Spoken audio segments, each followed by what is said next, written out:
Ergosaurus, there you are, dude. How you been?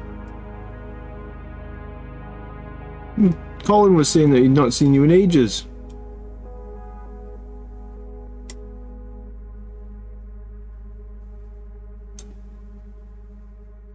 My overhead camera stand not playing nice tonight.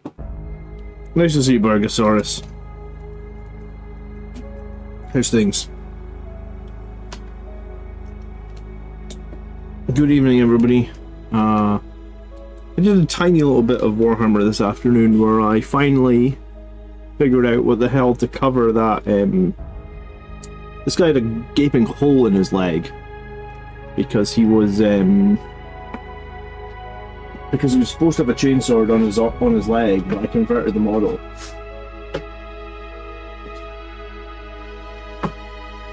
So I need to start by... I just super glue it on as well, because obviously plastic glue over the top of a big hole doesn't work. Hello, Paul. Hello, Demo. I guess that's German. Hello, Guten Tag. Maybe it's German.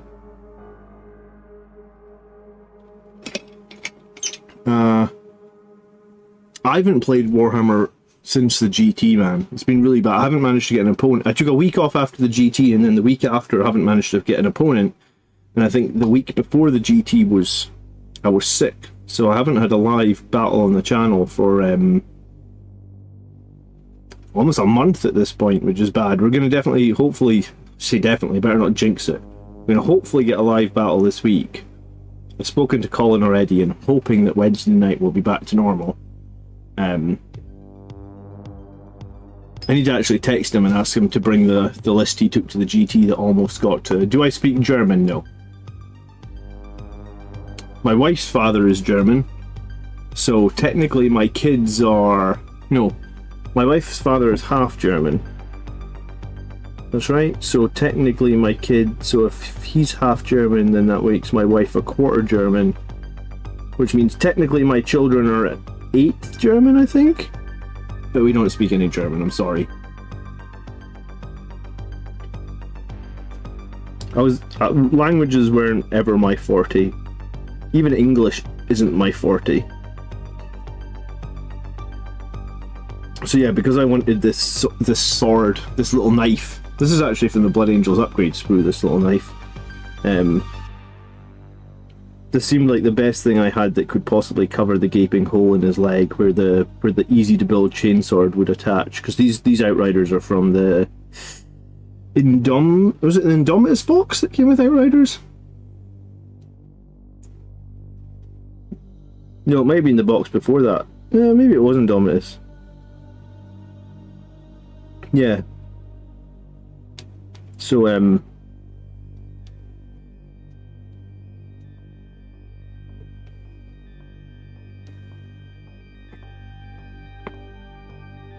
the knife gets everywhere.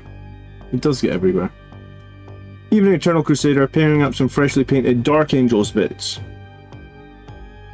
Indomitus with the salt was the salt dudes on foot. So what the hell box had Outriders in it? It wasn't Dark Imperium, was it? Dark Imperium. No. It must have been Indomitus. You're lying to me. It was Indomitus. You liar. That's okay, I'll let you off. Oh, Indomitus had them. Yeah, it was Indomitus. Good evening, Trivial Pursuit. How are you? So yeah, so basically I decided that, like I was looking through bits and I was looking at like shields and all sorts of things. I was desperately trying to find something that could cover this gaping hole in his leg. And it certainly wasn't pretty just slapping on a bunch of super glue, but this will be okay. This will cover it nicely. So I don't know if you can really see that there is a big hole behind his Blood Angel's knife now. So that was the goal. Mission accomplished. I hope it's friggin' warm here today in Scotland. It's something that I don't say very often. It is never warm in Scotland, but apparently today it is friggin' warm.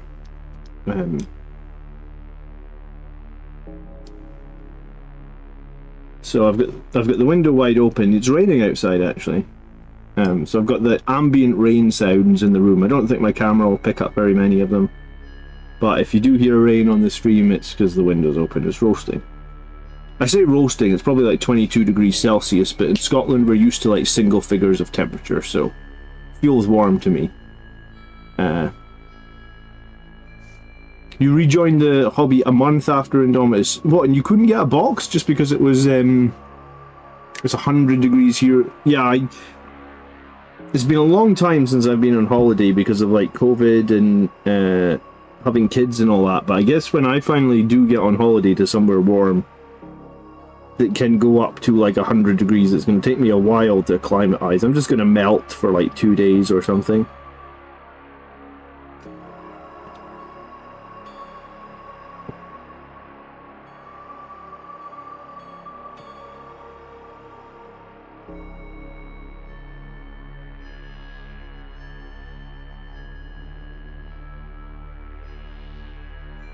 Yeah, it seems like we're all just waiting around, like we're waiting for this new...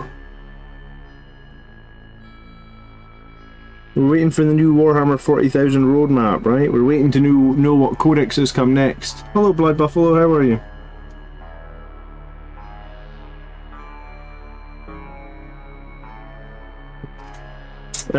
Does anyone know when the next big reveal show is? Because I guess the next big reveal show that's got Warhammer 40,000 is probably going to be either some new codexes or, I guess, potentially a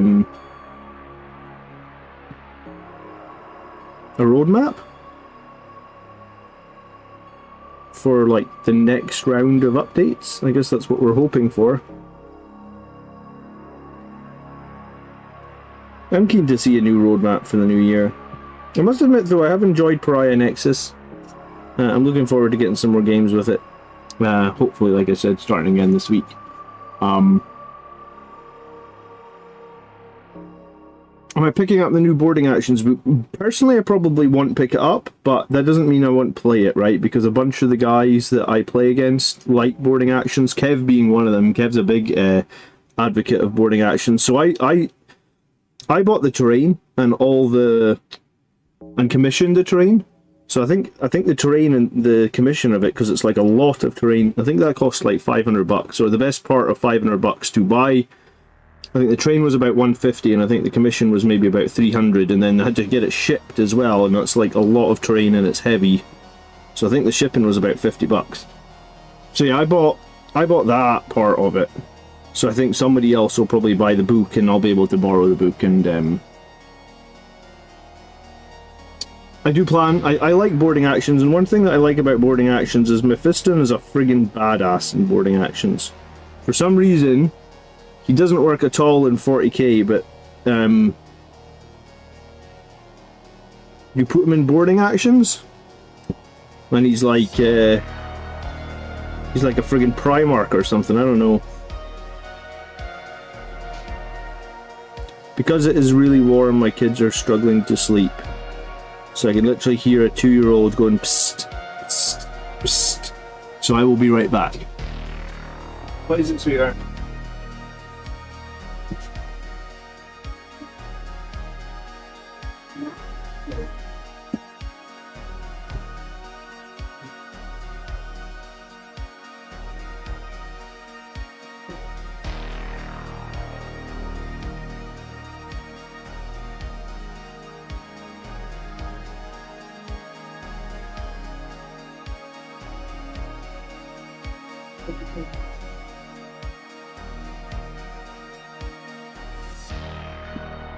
Howdy, Julio.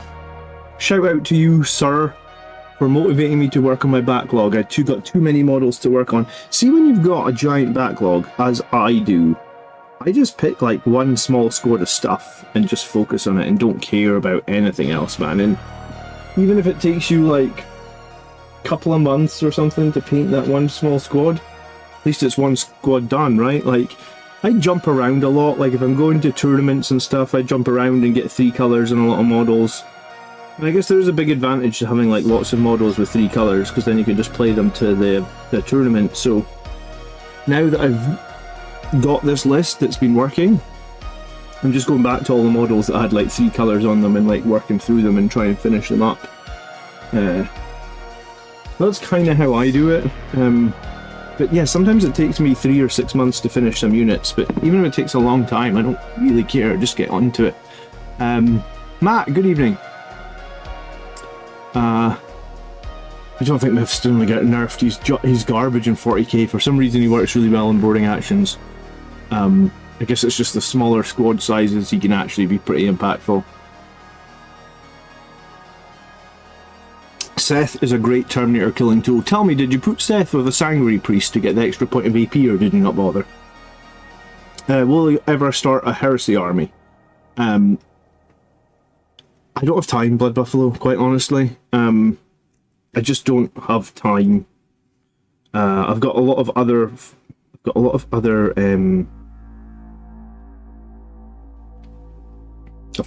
miniature games, not just like battle games, but actually like board games. And I don't really have time for them. I don't.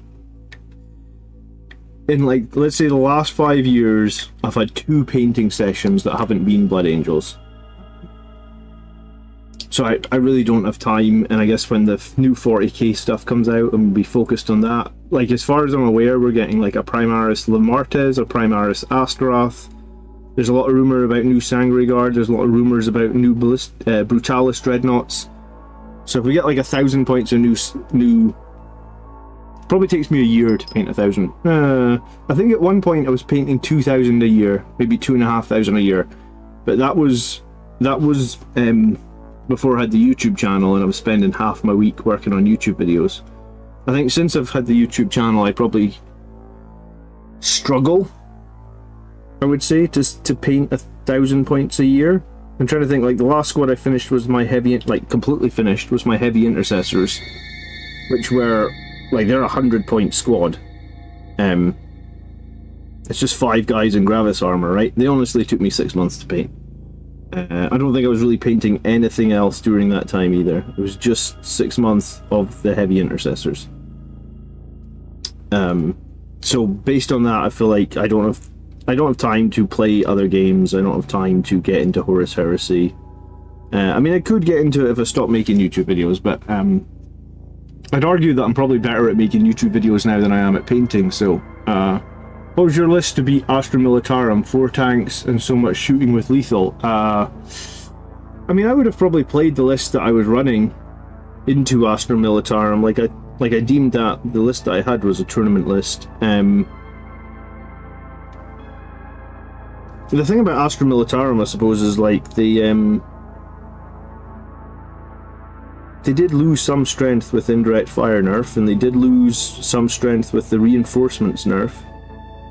So, I haven't played Astra Militarum since they had the reinforcement nerf. And when I played them last time, obviously they had like Death Corps of Krieg, 20-man squads ×3, all coming back from reinforcements, and they had some other squads, I think, Jungle Fighters, again coming back from reinforcements. So I think now, when I played Astra Militarum, I think that the thing is, like a 5-man squad of Death Company or a 5-man squad of Jump Intercessors will kill a lot of infantry, right? So I think the plan against them is to hide behind terrain lots of small squads of Jump Infantry. Like disposable squads, you can just jump in and kill 20 guardsmen or 20 Death Corps or whatever it is, and then yeah, they kill your 5-man squad, but it's not really that big of a loss. And then you either shoot back at their tanks for as best you can, or you try and rapid ingress and deal with their tanks with another unit of Death Company. It's probably how I would play into them, but I haven't played them since the indirect fire nerf. Yeah, I mean, it's more just learning another game system, Blood Buffalo. I only get to play 1 game a week. I actually don't get to go to as many GTs as I would like to go. Like, see, after I just literally won a GT, like, what was it, like 3 weeks ago? I would like to go to another event. Like, I would really like to go to another tournament, like right now, with my strong list, with probably take the exact same list and just try and win another event, but I just can't. Not with the family, not with the young kids, not with the commitments I've got with. It's just not possible. So like one game, I guess, is fine for me. I guess, yeah. Maybe someone else can be the Blood Angels Horus Heresy commander, but I very much doubt it'll be me.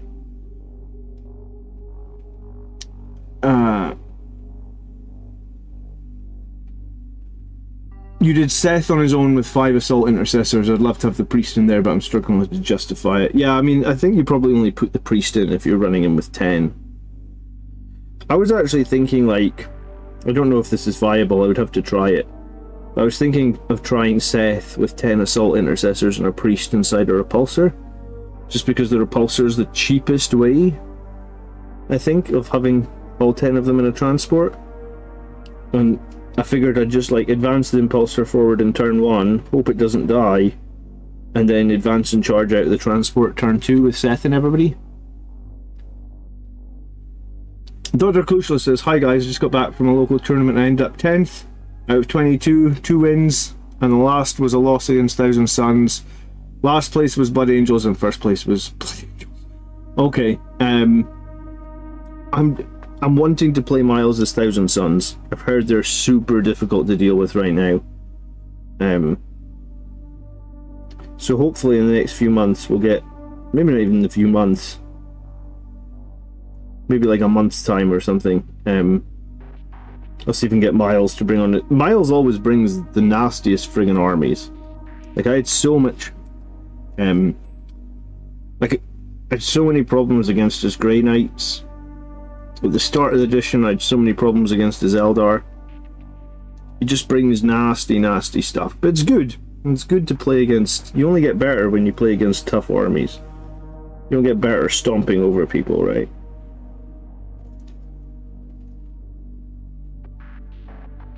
So yeah, I want to try and get a couple of games against Miles as Thousand Suns as soon as humanly possible, I guess. Hello, Jim.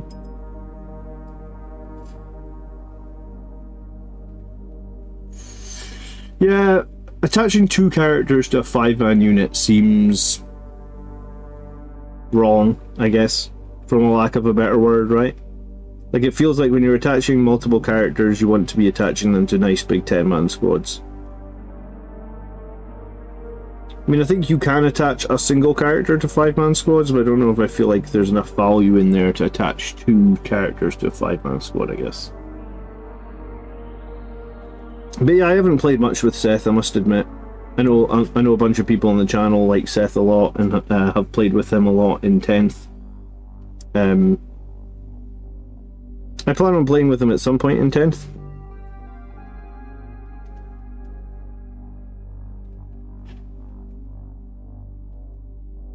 I also think that Seth might get a Primaris upgrade, just because they don't sell as regular sprue anymore, I guess. Hello Maximus, it's been a little while, how are you? Mac Perry says, rule question, if the Death Company Dreadnought gets charged and fought against but survives, he would get Frenzy Revival, would he then get his regular fight back? No.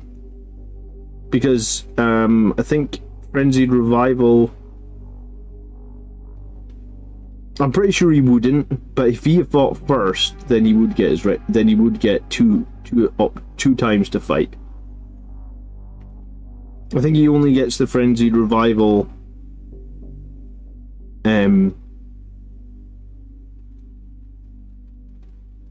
I need to read the exact wording on the card actually, but I think basically what it means is if he's fought against, you'd be able to basically fight with him straight away.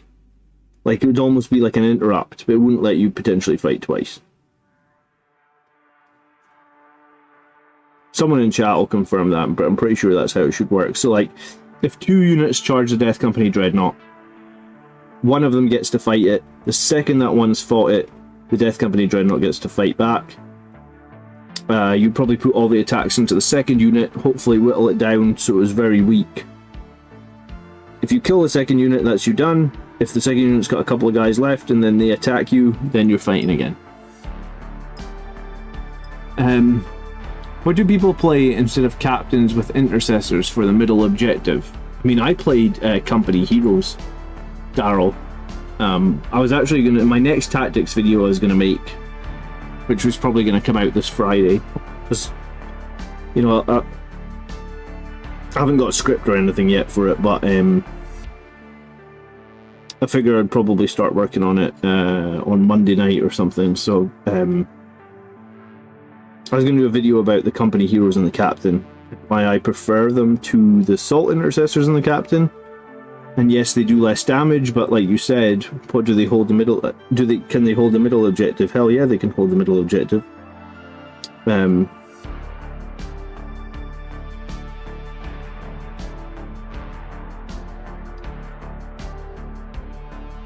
need to wrap your head around company heroes. It's pretty simple, man. It's like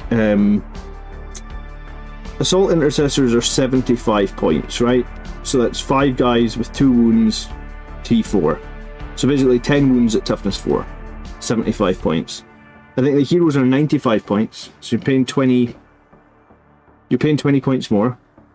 You're getting 16 wounds, because each guy has 4 wounds. So straight away for 20 points more, you're getting 6 more wounds, which is like 60% more survivability. You're also putting that on to 4 wound models, which is really strong. You know, like if you're getting hit with autocannons, for example, like I played against Chaos Knights, well, they love to rattle your guys with autocannons. You know, an autocannon will normally kill a Marine every failed save. However, like the company heroes, they're only gonna take 3 wounds off and leave one wound, so you need 2 autocannon shots to kill each guy. So for example, like if they were shooting assault intercessors, 5 autocannons kills the whole squad. If they're shooting company heroes, they need 8. Yeah, they would need 8. And then here's the thing, company heroes are just permanently -1 to wound all the time. So those autocannons that would be wounding the intercessors on 2s and 5 failed saves kills them, they're now only wounding the company heroes on 3s, and it's 8 failed saves. So like, it's significant, right? Like it's fairly significant how much more survivable those company heroes are. And the company heroes still have a banner, which gives them, they can have 2 OC on every model, and the captain that goes with them can get 2 OC from that banner as well. So your company hero squad can have 10 OC, which isn't too bad. And then here's the thing, if you're just using them to hold an objective, the second they get shot, you use the captain's free ability for Armor of Contempt. So what you're actually getting is 16 wounds with -1 to wound and -1 to the AP from Armor of Contempt as well. You don't have to spend anything to get that. What weapons are people running on the captains? You want probably a plasma pistol and a power fist on your captain.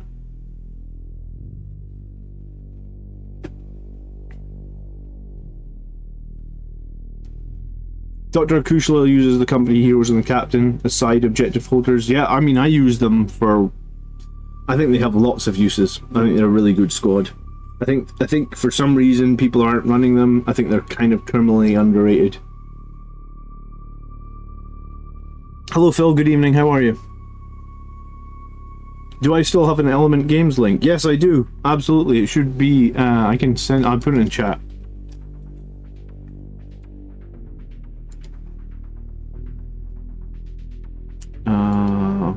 What am I looking for?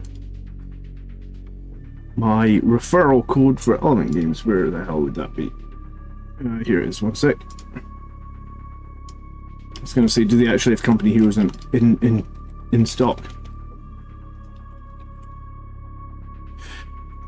Company heroes. Is that what they're called these days? Games Workshop, Warhammer, Space Marines.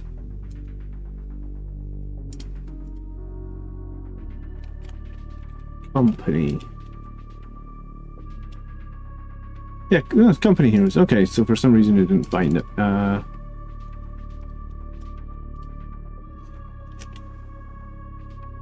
Here you go. I will put the link in chat. if you are ever using Element games here in the UK, they are like 20% cheaper than Games Workshop, and if you use the link in the video description or in the chat, I get a couple of bucks, maybe. I was going to say I get like 5%? I don't think it's as much as 5%, maybe like 3%. So if you spend 30 bucks, I get like a buck. I appreciate it. Bush says, getting back into 40k after a long absence. I've been enjoying your videos, painting up a couple of Blade Guard at the moment. Not sure where to invest hobby time with all these new model rumors. Invest your hobby, excuse me. My opinion is invest your hobby time on Primaris models. Because Primaris stuff is new. Or it's saying, you know, new. It's less than 5 years old. Maybe the oldest Primaris models I think would be 7 years old. So they're the ones that are going to have life in them. Blade Guard is a good example of Primaris models. So Blade Guard aren't going anywhere.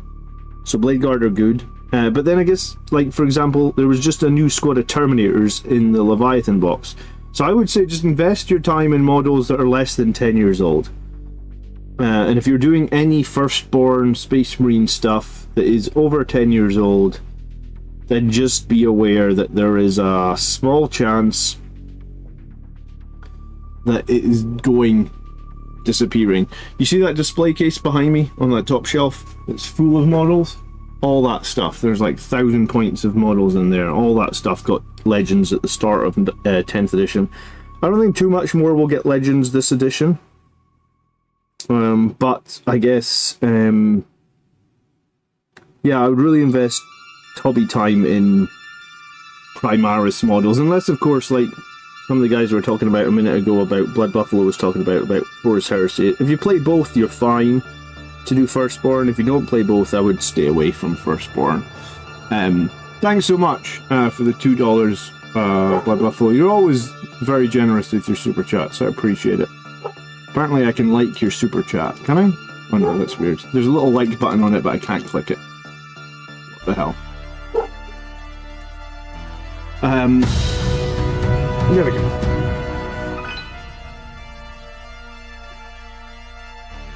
Good luck against Necrons.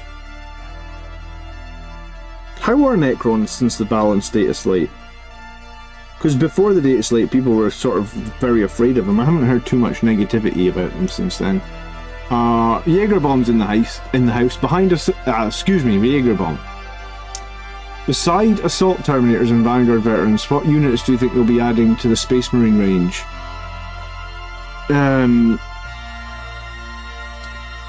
Yeah, that's a tough one.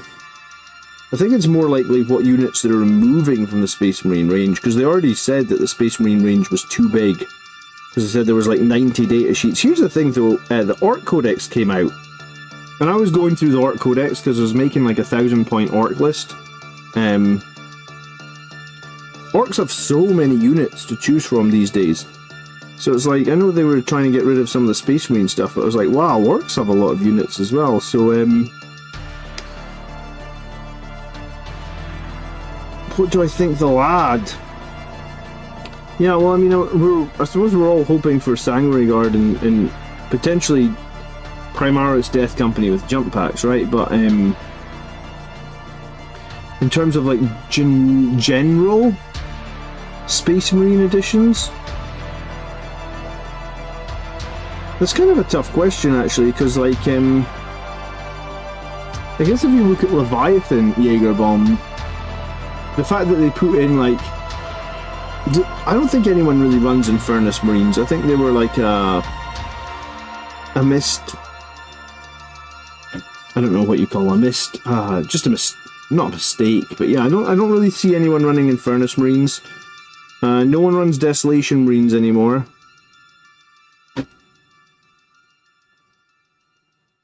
I thought that they might add a more durable jump unit. And I guess, you know, like originally, this is many years ago now, I thought that like Blade Guard might get jump packs. I don't think that, like I don't think that'll happen. But like White Scar's got kind of screwed because the only unit that they've got access to at the moment is like Outriders for their bikes, and I don't think Although I'm painting Outriders right now, I don't exactly think Outriders are an amazing combat unit that can really work, so... yeah, I mean, if you look at the Indomitus box, for example, right? Like, they did a Terminator Captain, which we already had. They did those Terminators, which we already had. They did Terminator and Librarian, which we already had.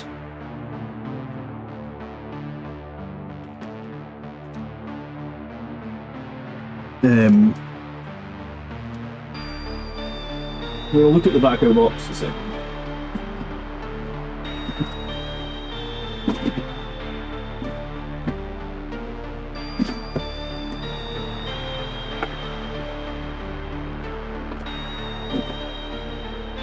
We got Sterngard, I guess, which we kind of already had, but they're a bit worse.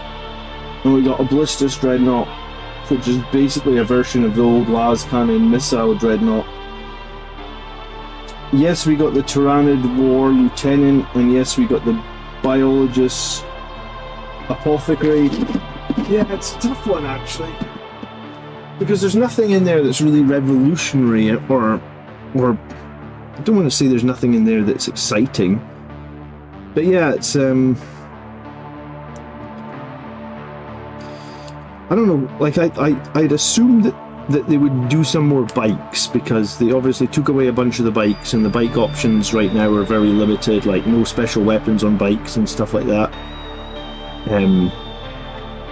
which I think makes White Scars, like, because White Scars used to run bikes and Vanguard veterans, right? That was their whole MO was bikes and Vanguard vets. But yeah, the fact that, like, I guess more than half of that Leviathan box was just like re-sculpts of old models. I mean, maybe it's a better thing that they bring back old models, Jaegerbomb. Like, I would rather that they, for example, like you said Assault Terminators, right? I would rather that they bring out like a new version of the Assault Terminators. So people like me that have, like, I don't know, I must have like 25, maybe even 30 of the old Assault Terminators. Like, I can still use my models. I'm not, like, I might buy, like, I usually buy all the new stuff anyway, right? Like, I got new squads of those Terminators, I got that new Terminator Librarian, etc, etc, etc. So it's not like I won't get the new stuff.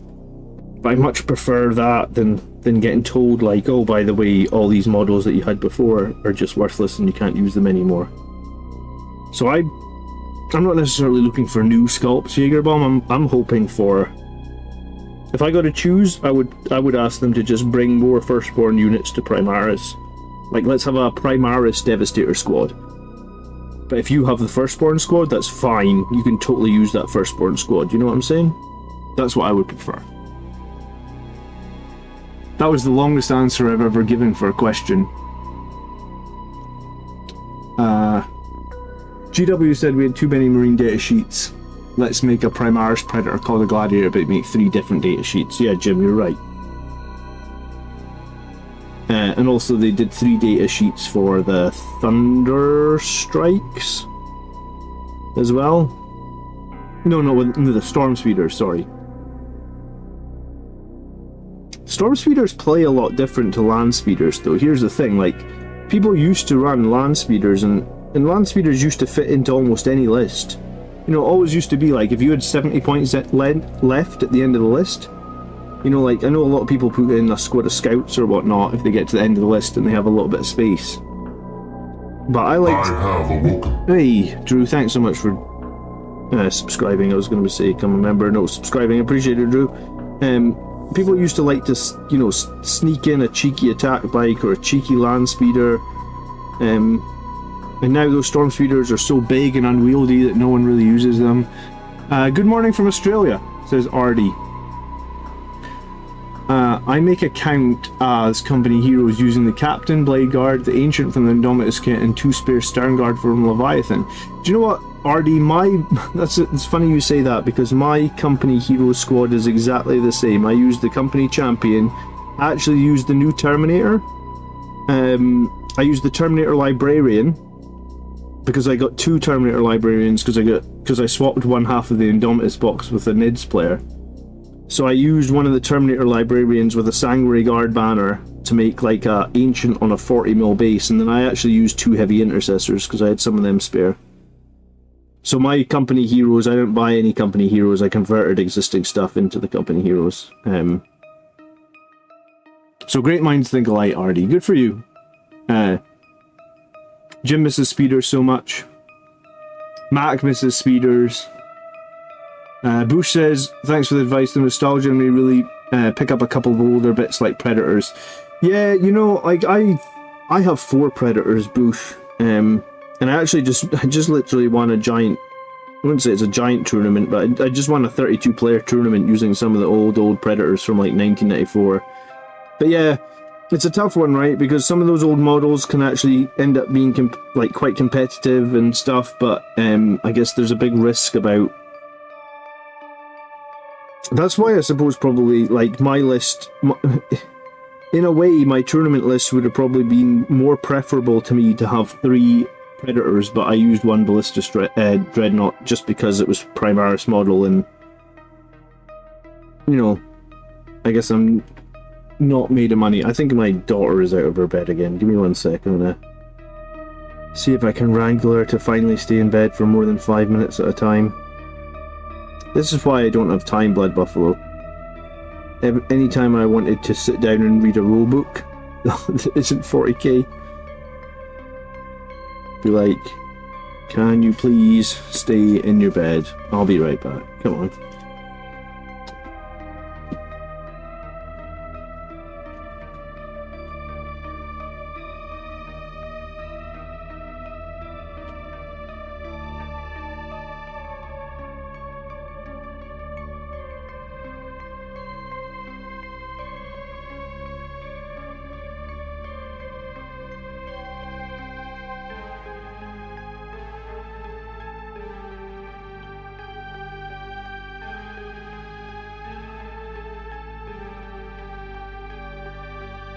Like, Dad, I just want another story. Like, you've had 4 stories. Just go to sleep. Ryan, you scared me away. I thought you were going to hop in and ask me about Gabriel Seth. So I had to run away instantly. How are you, Ryan?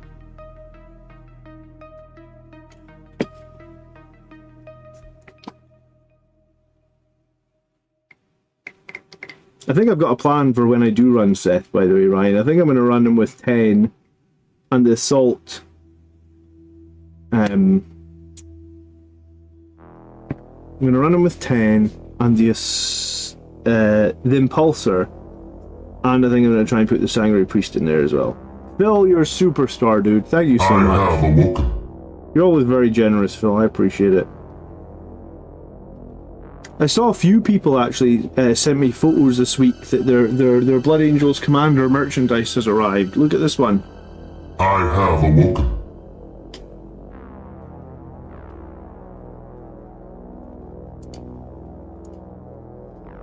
Look.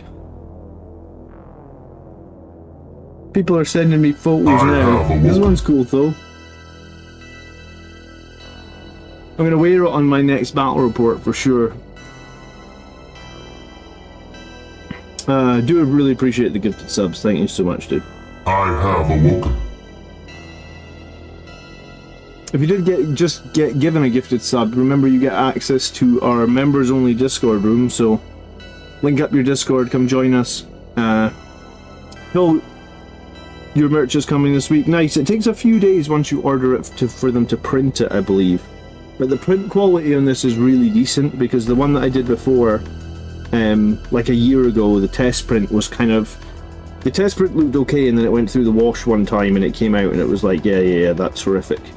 Whereas the print quality on these ones was just much better.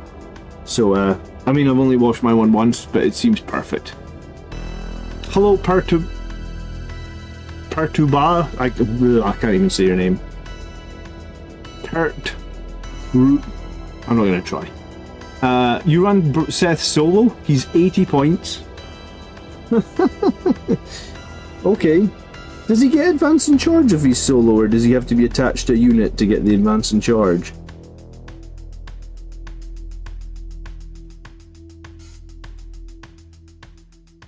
That's a genuine question. I'm not like saying it's a bad choice. I just actually don't know. Hello, Skull. He has to be leading. He gets this whirlwind, so okay.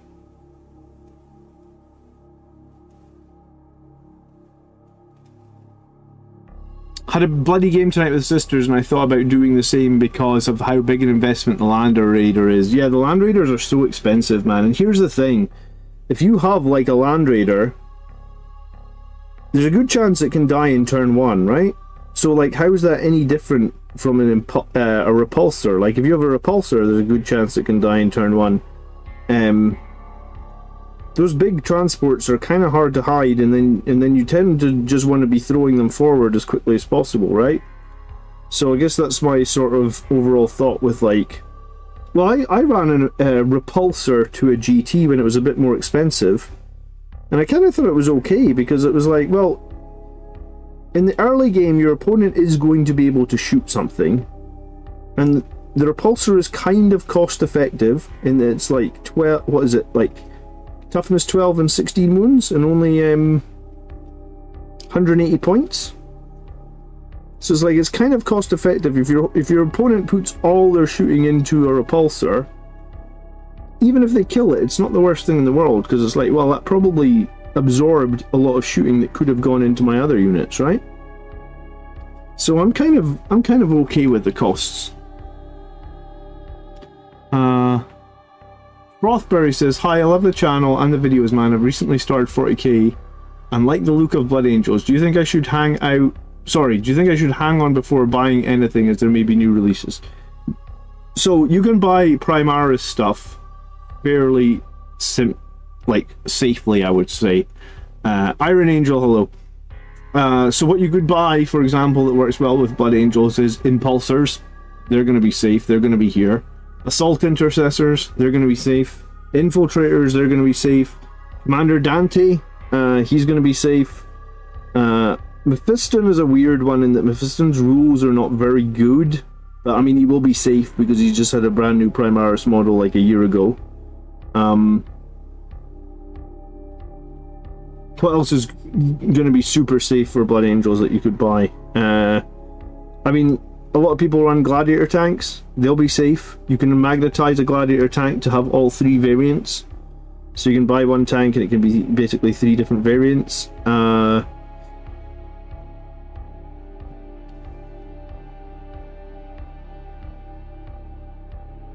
Predator tanks are a little bit risky. Probably Death Company and Sangria Guard are also a little bit risky. Jump Assault Intercessors are probably not risky because lots of people are using Jump Assault Intercessors at the moment, and they're fairly competitive. Outriders, which I'm painting at the moment, again, are probably fairly safe. So I think there's enough things you could jump into now and buy for Blood Angels, Frothberry, without ending up with any of them going on the scrap heap, at least for like a decade, right? Because apparently that's a thing now where like models do have a finite lifespan, so eventually they will end up. I really wish Games Workshop would just give us clarity on that, though. Like, what is the time scale for models going on the because there is no like set in stone. Some models go quickly, some models go slowly. There's no rhyme, there's no reason. Thank you so much for the super chat, by the way, Jaegerbomb. I'm going to let the bot read your question out and then I'll answer it. I obviously was on holiday a bit this month, so I know I hadn't been quite as much content on the channel as normal. So coming in to see your super chats is very, very appreciated. Thank you. I'll give it a minute if the bot doesn't pick it up. Apparently my bot's quite lazy these days. Maybe because I had a week off, it's like, yeah, it's like forgotten. Are Assault Intercessors better to use over regular Intercessors? I am new, but I like sticky objectives, says Trenton. I get 2 questions to answer. Jaegerbomb2 donated $5 via Super Chat. Here's something for the troubles. Hope Mephiston gets a buff. What Primaris units do you think might vanish? Suppressors? Infernus Marines? Yeah, you know, I don't think they're going to get rid of any Primaris units, man, but they have this weird thing with some of them where they just leave them languishing. I've almost made the video twice, because I made this video, right, that was like the crappiest Primaris units, or the Primaris units that, I think I called it the Primaris units that time forgot, or the Primaris units that Games Workshop forgot. Thanks so much for the $5 super chat, by the way. And then I never made it, because I decided, like, sometimes when you're making a video, if it comes out like overly negative, or you don't like the direction it's going, you can just like throw it on the trash heap and just be like, yeah, you know, I'm not going to make that video. And that's what happened, right? So I had this video where it was like, these Primaris units are getting ignored and I don't like it, and you know, I've bought them and I think it's dumb, and I just ended up not making the video. Like, I never got very far with it. Like, I maybe had a list of like, here are the 5 Primaris units. I can probably, like you said, Infernus Marines, Suppressors, Desolation Marines, Reavers, and maybe there was like one other. And I was like, these Primaris units have no play whatsoever, so why are Games Workshop just leaving them with like crappy rules, and they've had no play, and some of them might have had no play for years. In fact, yeah, they've had no play since their models were released almost, right? So I don't think they'll vanish, but I don't really get why they leave them, because you know, it doesn't really make sense when they say like, Space Marines have too many data sheets, so we're getting rid of a bunch of data sheets, but by the way, here's a bunch of Primaris models that nobody uses and have really crap data sheets, but we're just going to leave them as really crap and nobody uses them. So I don't really know. Maybe if I'm really struggling for content one week, Jaegerbomb, I will actually still make that video, but I also don't like really making negative videos. There's a few 40k channels on YouTube, I'm sure some of you guys watch them. All they do is bash Games Workshop, and all they do is bash stuff.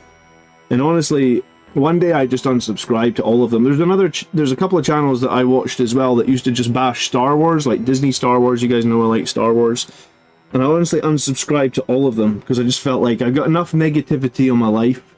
Even though my life's not really that negative or bad, I just don't need to go... Like, I come to YouTube to enjoy stuff. I don't come to YouTube to see people bashing things. Like, I get it's easy content to bash things, but yeah, I don't like it, man. So I don't watch it. I try not to do it. But at the same time, I'm in a rock and a hard place, right? Because I do want to make a video that's like, why are these 5 units not getting any rules updates? They suck. Right? Like, I do want Games Workshop to hear that, but I would have to try and do it in like a really like positive way that isn't just like come across as me just bashing them for like easy clicks or clickbait or whatever you want to call it. Because that's, honestly, that's what Star Wars has become on YouTube. People bashing Star Wars to get clicks and views, right? And yes, I hate the new Star Wars stuff, but I don't need to be reminded about that every single time I go on YouTube, I guess. So yeah, I unsubscribe to people that bash things constantly.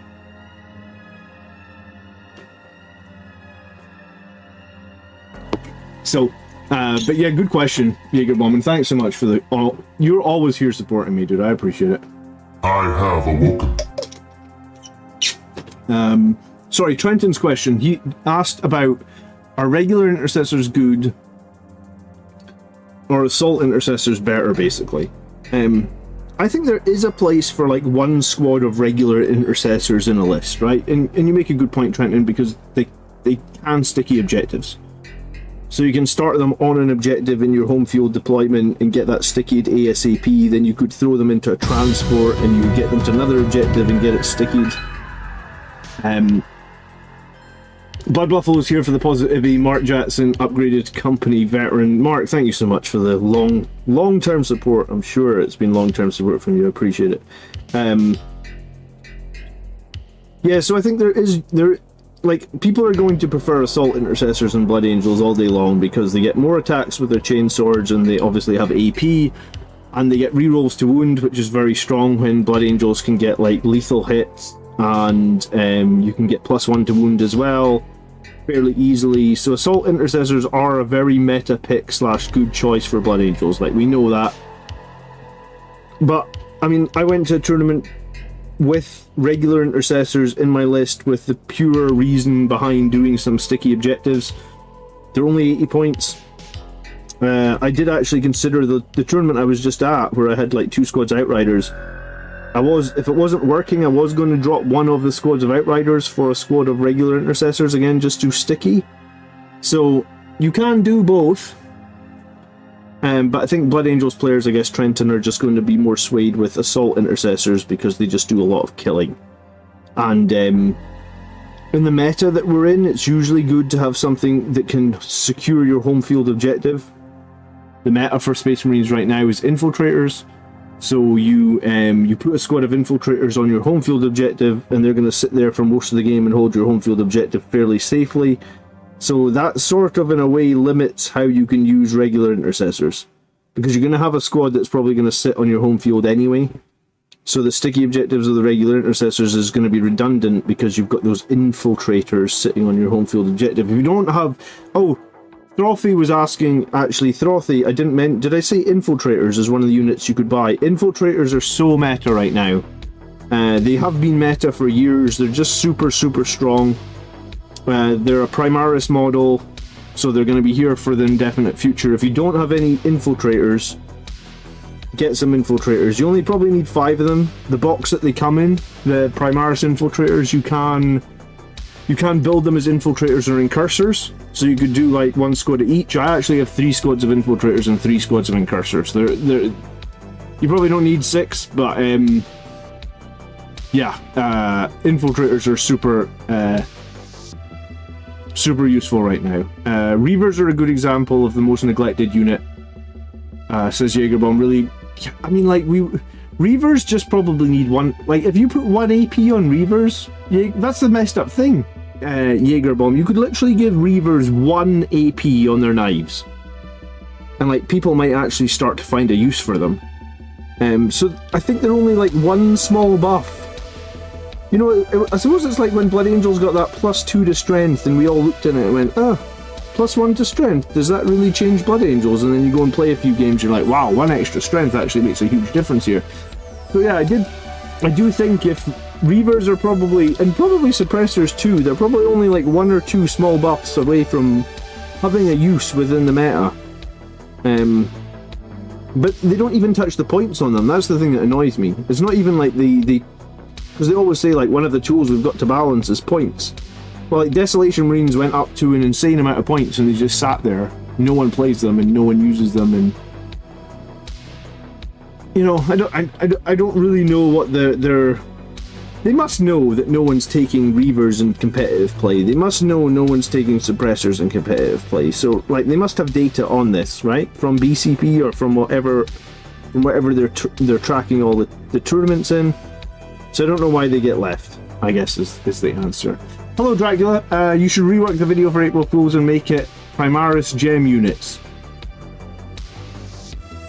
Make it a satirical video about how great they are based on what they should be good at. I mean, I would be more inclined to make this a video full of satire like that, Phil, than just bash them. Yeah, like... Do you know what? If April Fools is obviously ages away, Phil, but I actually, like, remind me of that in March. I'll make an April Fools video which is like my top gem Primaris units. Yeah, I mean that would be the way to do it. But yeah, I don't know why we go through years of units being complete dog shit, basically. Yeah, I don't like, here's the thing though, right? Like, it's not like Reavers have their own box, right? The sales numbers on that Reaver box must be bad because no one buys them because the unit is bad, right? I know Suppressors don't have their own box, so that maybe is there may be like an anomaly, but Reavers have their own box. Desolation Marines have their own box, right? People must not be buying these things because they are bad. A lot of the games I've been playing, you don't even score your home field objective. Yeah, but sometimes you need to hold it, Ryan, for like secure, what's the secondary, like secure no man's land, or There's a few secondaries that require you to hold your home field objective and some in no man's land, right? So yeah, some of the maps now don't score points for it, but they do still require you to hold it for secondaries. Suggestion, you don't need to be negative. 5 units I hope to improve. Yeah, I mean, you're right, Jaegerbomb. That would be the way to do it, right? Like, these are the units that I hope they will improve. But then here's the thing. Does anyone from Games Workshop give a shit about what I say? Probably not. I don't think anyone from Games Workshop really watches my channel or knows much about me. I'm too small. We need someone like Valrat to make that video. Well, maybe somebody that Games Workshop don't hate, like, because I think from my understanding is they don't really like Valrat, right?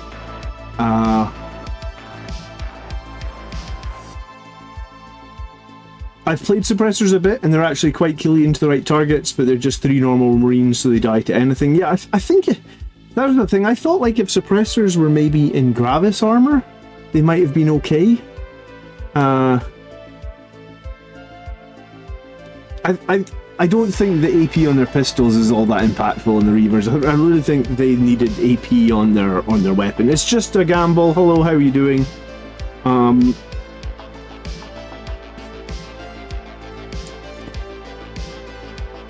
Do you think they'll throw Dante into the Blood Angels Codex launch? Do you mean, like, if they do a box set, will Dante be in the box set? Burgosaurus, is that your question?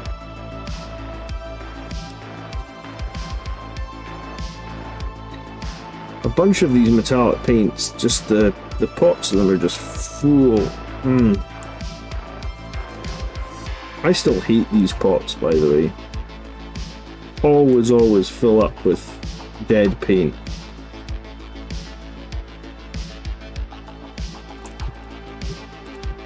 And then the lids don't close, and the side effects of the lids don't closing is you get more dead paint in there. Look at this. How much wasted paint is that? Jesus Christ. Will the lid close now? Ironically, the lid still doesn't close properly. Pull all that out of it and the lid still won't close properly.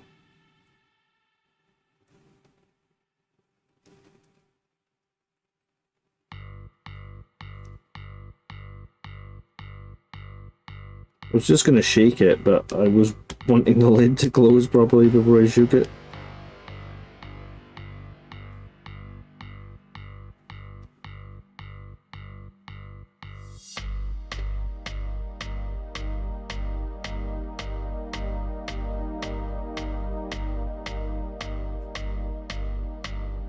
Alright, there we go. Wow, look at that. That's how much paint was lost into that pot. Hey, the lid closes. Look at that. Joyful.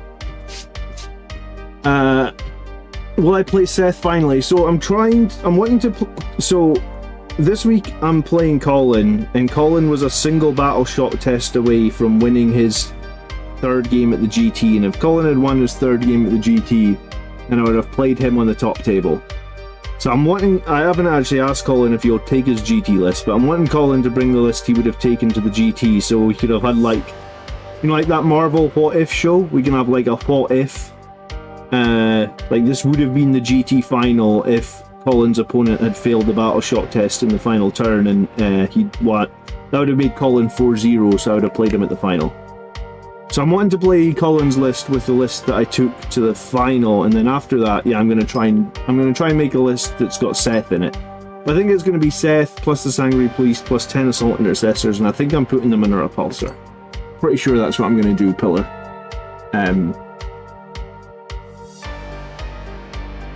Isaac says, I thought the rumours of Sangry Guard potentially being brought to. I kind of think that the rumours are probably correct, Isaac.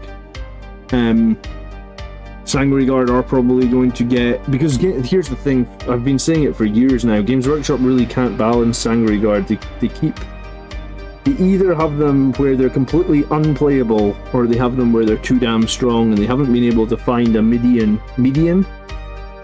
for the Sangre Guard for probably like 5 years at this point. It's maybe not as bad in 10th because of the attachments and stuff like that, how like characters attach, but like if you go back to like 9th edition, people either ran 0 Sangre Guard or they ran 30 of them. There was like no in between. So if Sangre Guard become smaller squads and they're more elite, more like I suppose like I don't know how they become more elite. They maybe have 3 wounds or something. Here's the thing, do you remember not that long ago when all other Space Marines had 1 wound? Sangre Guard still had 2, so it's like all the other Space Marines went up to 2 wounds and Sangre Guard stayed on 2 for some reason. But yeah, so I think that I'm probably okay with them making the squads of Sangre Guard smaller. I mean, I guess it means I'll have a bunch of useless Sangre Guard models, because I don't think I've got 30, but I must be close. Maybe I've got like 20 or something. But yeah, so I think it's probably fine for them to try something new with Sangre Guard. If they're like more beefy and they look cool, and they're basically like big flying Blade Guard sized models or something. I mean, I'm going to be okay with it. I kind of believe the rumors, but I suppose until we actually get confirmation, who knows, right? But I don't think it's the worst thing in the world for them to shake things up. I mean, they're going to have to shake things up with like Firstborn Death Company anyway, right? But I suppose the thing I don't like is when old models become like Legends models that can't be played anymore. So if Sangre Guard are getting like bigger, you know, like they're going to be on bigger bigger bases, or they're going to be larger models, or whatever it is, if I can proxy or if I can convert some of the existing ones, I guess, that I've got, that's probably like my main concern. I think it'll be good though, because yeah, they've really struggled to get Sangre Guard balanced. Terrence is about to play CSM. Good luck, Terrence. Hope the dice gods bless your dice against those nasty chaos monstrosities.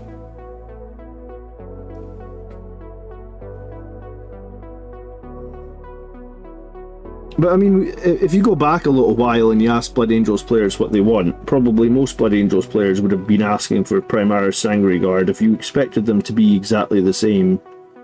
I mean, when models become Primaris, things usually change a little bit, so I guess it is what it is. Hopefully the 3-man Sangre Guard squads are pretty cool.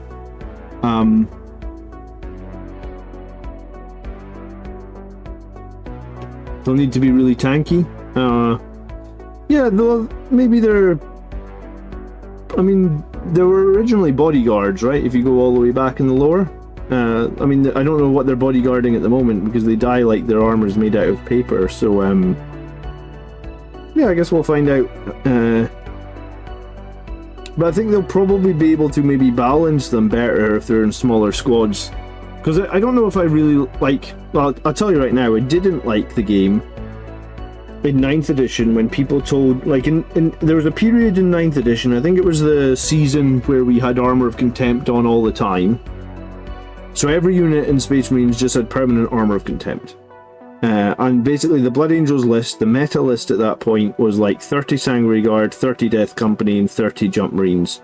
Might not have been quite 30 Jump Marines, because I don't think that might have all fitted in the 2,000 points, but it was damn close to it. So it would have been like 30 Sangre Guard, 30 Death Company with jump packs, and like 25 Assault Marines or something. And I don't think I like that when there's only really like...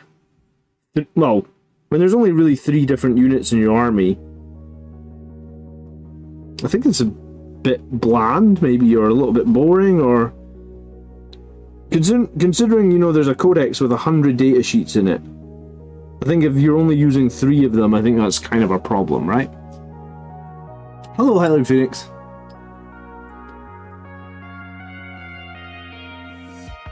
Yeah, Sangre Guard aren't guarding anything at the moment on the tabletop skull. Because I ran them to GT and they just died, like, honestly, their armor honestly feels like it barely exists. I think the armor save might not be the problem, it's the fact that they're only toughness 4, so it's just like, toughness 4 Like, there was a point in the game when toughness 4 was actually a reasonable toughness. Now toughness 4 is nothing. Like, I can't remember when toughness 4 felt strong, but for me it hasn't felt strong in years, right?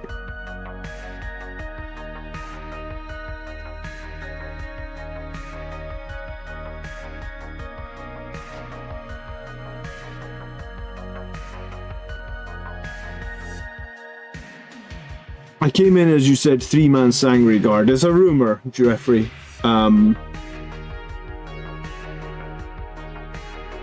Multiple places have been rumouring. There's been a lot of rumours about Blood Angels now. Here's the thing, though. For every rumour that's been right, there's at least been, like, a rumour that's been wrong, right? So it's like, does anyone actually know what Blood Angels are getting in this quote-unquote refresh? I guess I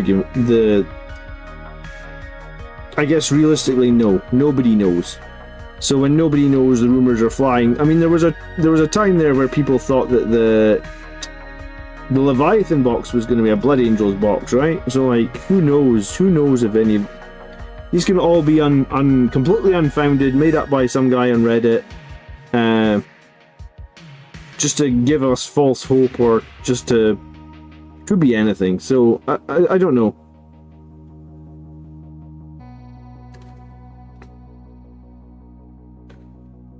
When we see the datasheet with the rules printed out in front of us, then we'll know, and then I'll make a tactics video on it. So, until said time, I guess we can just speculate, right?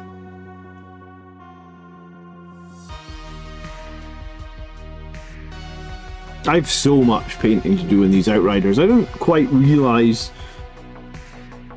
I mean, I guess they've got a whole bike, but yeah, it'd take me forever to get these Outriders painted. I got a whole other squad to do right after this as well, and I painted the other squad in Death Company colours, so they're going to take even longer with the edge highlighting. They do look very cool. You'll be pissed if they lose the wings, Blood Buffalo. Thanks so much for the $2. Hello, Marius. Good evening. I saw your tweet actually today. Did you figure out your new PC? I probably meant to reply, but I didn't. Because apparently I suck. No. I probably read your tweet and then the kids were bugging me about something.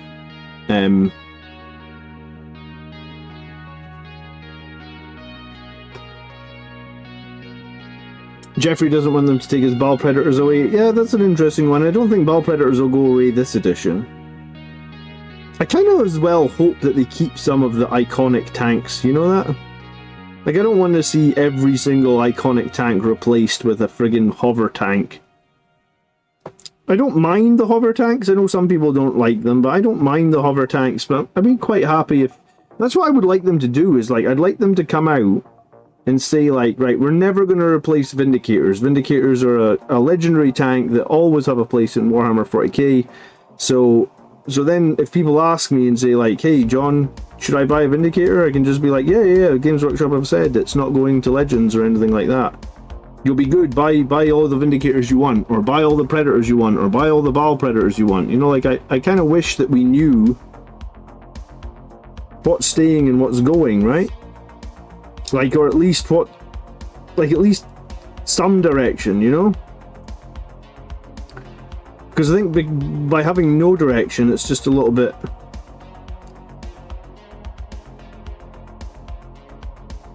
I know that I've purchased a lot... I have quite a big grey pile of shame, right? Like, I'll be the first person to admit that. But I think, before 10th edition, when I had, like, all my Horus Heresy models and stuff, I'd add to that pile of shame, like, every month. I mean, you guys give me super chats and stuff like that, and I would literally just take that money that comes in and probably end up spending it on, like, probably a model I don't need, right? Like, it would be like, oh, well, I bought a Cerberus, which is like 100 and something pound super heavy tank. I probably don't need that, considering I already had a Falchion super heavy tank. It was just like, it literally gave me an option. It was like a cheaper super heavy tank that still had a crazy ass laser destroyer on it. So, like, I just bought that because I was like, you know, and my pile of shame was no smaller at that point, right? Like, my pile of shame's still giant, but I bought it. And then they came along and they put tons of stuff into Legends, and then that sort of like, for me anyway, it really sort of made me start thinking about purchases, because it's like, I don't want to buy anything that has a risk of being Legends. Like I said, my list would have probably been stronger if I'd had a third Predator, but like, am I going to buy a Predator right now when I just had like a bunch of stuff put into Legends? I guess the answer is no. I'm going to be a little bit scared about it. Michael is talking about 3 Stormraven gunships. What did you do with 3 Stormraven gunships? Personally, I think to bring back the Sangre Guard survivability, they need to be toughness 5 and maybe have a feel no pain. Yeah, it seems a bit weird that you couldn't attach the Sangre Priest to them, Isaac, which would give them the feel no pain. Maybe if they make them smaller squads and you can attach the Priest, maybe that would offset some of that. I was gifted about 4,000 points of Blood Angels. I have 9 Predators and Rhinos, and I'm making some stupid lists. Well, good for you, Michael. There's nothing wrong with making stupid lists. Because you can have the most fun with stupid lists, and I've taken lists to tour, like, I think there was a season in Arcs of Omen where I didn't like Blood Angels very much, or I didn't like the rules, or I didn't think we were very strong, and that's when I made my Dreadnought conversion that I called Roboto Gilliman. So it was like a Custodes Dreadnought that I purposely sort of made the same, got him on the same size base as Roboto Gilliman, gave him gave him a sword.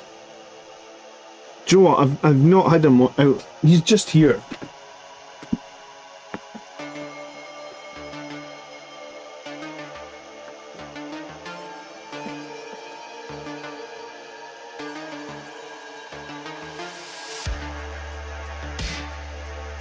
This was him. I was working on him. So he had... This was basically his sword. He's on the right size base, same size base as Gilliman. He was basically the same height, because if you think about Gilliman's got a really tall sword, so although he's like this high, he does stick up about this high with a sword. And then for this arm, I gave him the Stormbolter, like Gilliman had, and Gilliman also has a sword and a fist. So I gave him a fist. This is like... So basically I cut off like a Firstborn Dreadnought's fist. Look at the mess that's under there. I don't know how well you can see that on camera, but there's just a fuckload of glue in there basically. So I made this crazy conversion, who was Roboto Gilliman, so basically a Dreadnought version of Gilliman, and I took him to GT and had a lot of fun with them. And one of the reasons to take him was because there was a season where I didn't think Blood Angels were super competitive, and I was having a lot of fun doing this, and I was working on a cool conversion. Obviously, now that we can't have Gilliman anymore, he's been relegated, but he might come back, you know? I'll get back to Roboto Gilliman. And he was fun, and I took him because it was fun. And I actually think I did okay. I think I maybe went 3-2. And one of the games was against Miles' Eldar, who... Miles is like my friggin' arch nemesis at tournaments, and he went first, and we both deployed like super aggressively. So if I went first, I thought I had a good chance of winning the game, but he went first, so he had a really good chance of winning the game. So I actually had like a ton of fun, and I think that was the event that I won Best Sportsmanship for, because I won Best Sportsmanship for an event... I put the trophy up there, actually.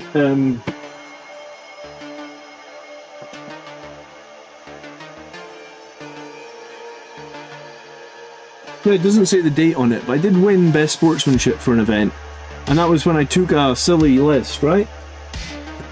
And just made sure that every game had a lot of fun, and my opponents had a lot of fun, and there's something to be said about that. And I guess if you only play one army like I do, then there are going to be times in the meta where your army isn't that great. Because we'll swing high and we'll swing low. At the moment we're swinging quite high, but we've definitely swung low for a long period of time. If you go back over like 8th, 9th and 10th edition, there's only been a couple of times we've been plus 50% win rate. Most of the times we've been on 45, which is literally the lowest win rate that they don't action on, right? Any lower than 45, they usually do like a balance pass on your army. Well, we were sitting on 45 for like, probably like 2 years or something, right? So if we're sitting on 45% and I'm not happy, then I'll just be like, right, let's take something that I think is going to be really fun. I'm going to have a fun weekend. My opponents who play me are going to have a fun weekend, and I mean, I kind of thought to myself that I could win Best Sportsman. You know, like just go one step further and like in your games point out to your opponents like, hey, you know, you could have done this, or hey, you know, you could do this.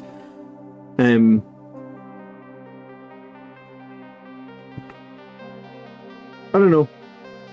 I kind of believe in karma as well, so like, do good things and good things will happen to you. So maybe it's that.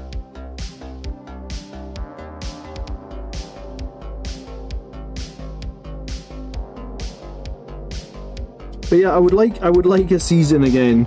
It was the last season of 9th edition where they let you just bring Primarchs with any army. I still hope that we get our Primarch back, don't get me wrong. I think Sanguinius could return. But in the interim, it was pretty fun running Blood Angels like next to Rebooty Gilliman. He had some pretty useful buffs for Blood Angels last edition. I think what his buff was like a 12-inch aura. Yeah, it was a 12-inch aura around him. So basically, you had him in the middle of your army. So that was creating like a 24-inch bubble, like diameter.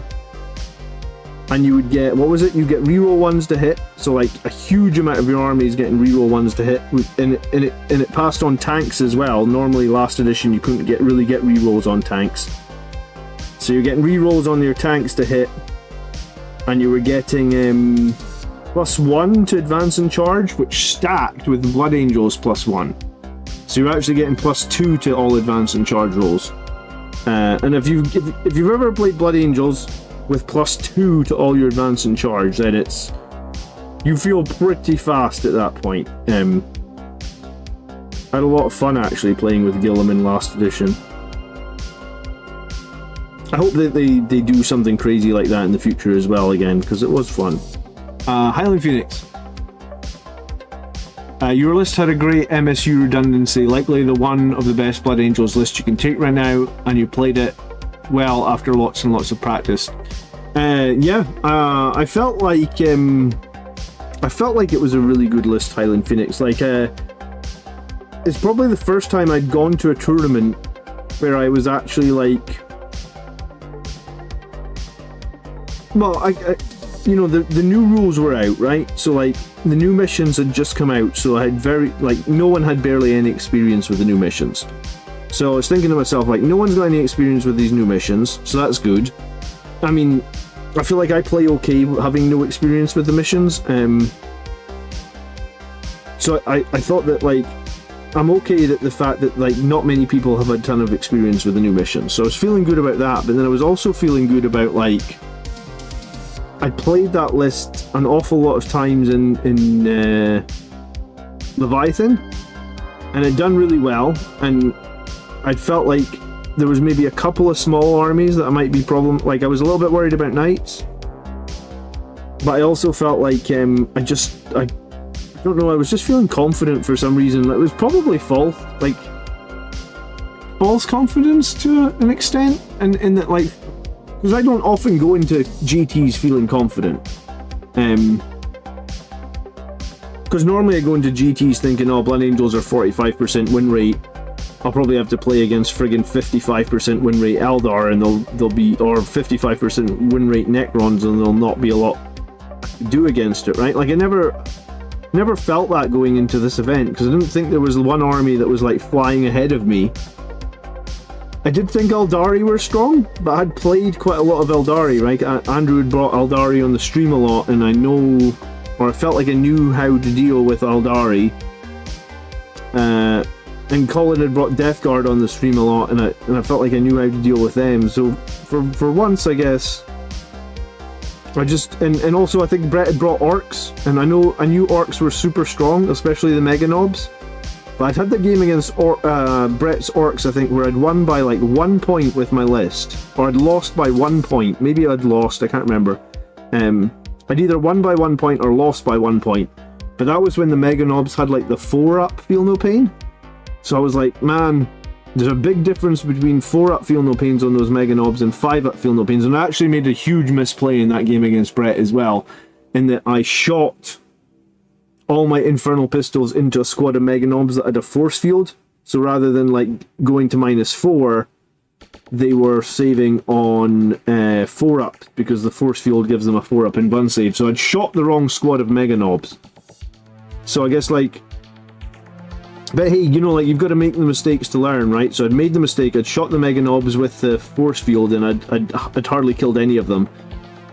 And then I only lost the game by, let's say, 1 point or something like that, or maybe even sneaked the victory by 1 point. But I guess what it meant was, like, I went into the tournament thinking orcs are like a big bogeyman, and I knew some people that were bringing orcs, and I was like, but I think I can beat orcs with this list. I also think I can beat Eldari with this list, because I've played them a bunch of times and I know how much damage they do, but I think I can beat them. And then the Death Guard, that's just like, you know, Death Guard are kind of like a bit of a counter to Blood Angels because of their fight first, fight last nonsense, and the AP and the minus toughness. And so I just went into the tournament thinking, as long as I don't play knights, probably I'll do pretty well. What was the MVP of the tournament list? I actually kind of want to say it was Dante. Because what happened in a couple of games is the Sangre Guard all died, which I guess, like, if it had been another game, it would have probably been the Death Company all died, and then here's the thing: if you're only left with one character, as in like your whole Death Company or your whole Sangre Guard has died, who would you rather be left with, Dante or Lamartez? And Lamartez is very good as a unit leader, but he's not quite the same beat stick that Dante is when he's on his own, you know, like, and I guess Dante's got more wounds when he's on his own and stuff. In the final game, Dante had to pass like 5 saves to win the game, and I guess if that had been Lamartez, I think he might have been dead, because Lamartez only got 4 wounds, whereas Dante's got 6. So I think Dante might have actually been my MVP from that tournament event, which is super unlikely to say.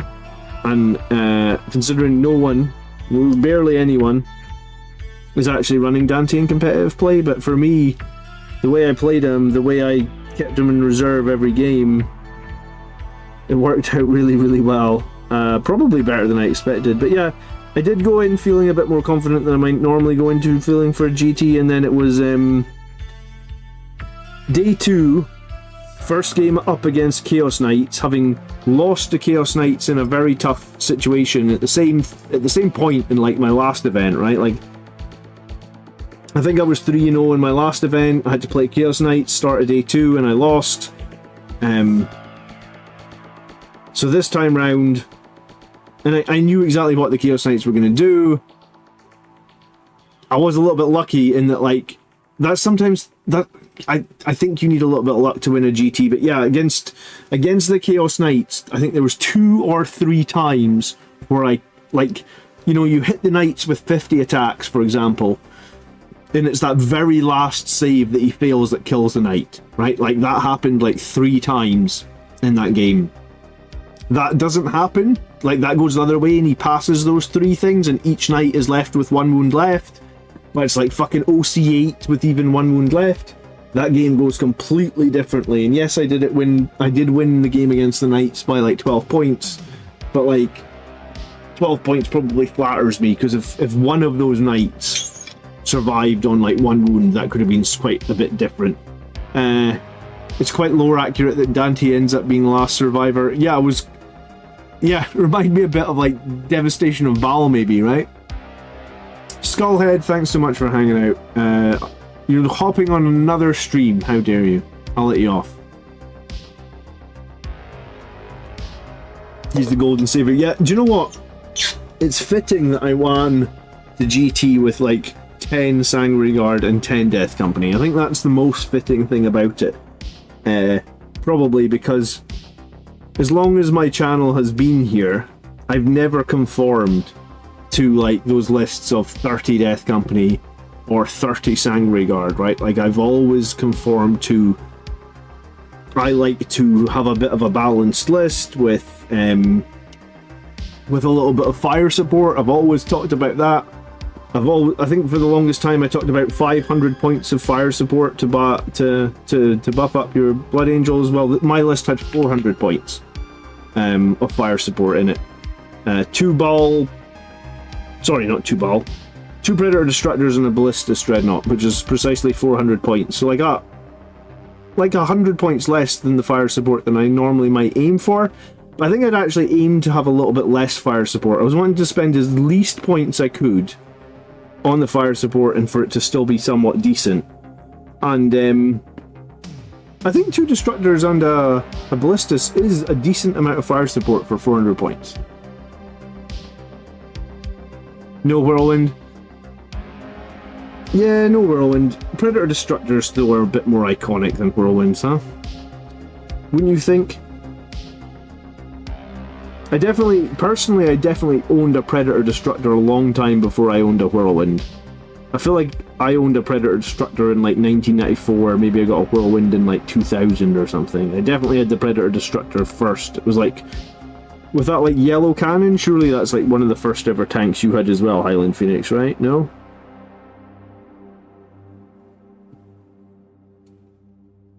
I think if you ask, we need to do a survey of the first tank every Blood Angels player owned. I mean, I bet a lot of people owned Rhinos, but I don't know if that's technically a tank. Rhino's more a transport than a tank. I know it is technically a tank, but I think I have plenty of fond memories of like 2nd edition Blood Angels, right? Was like Predator Destructors, tactical squads, assault squads, and like one death. You only allowed one Death Company squad back in the day. So this list just fitted perfectly. It's like a timeless list for me. Blood Buffaloes, yeah. Tell me in chat what your first ever Space Marine tank was as Blood Angels player. There we go. We got 1 Land Raider, we got 1 Predator. Let's hear it. Let's hear it in chat. What is your first ever Blood Angels tank? I don't want to hear Rhinos or Razorbacks. Let's leave them off the table. Like Land Raiders, I would say is a tank, but like a tank that actually can shoot things.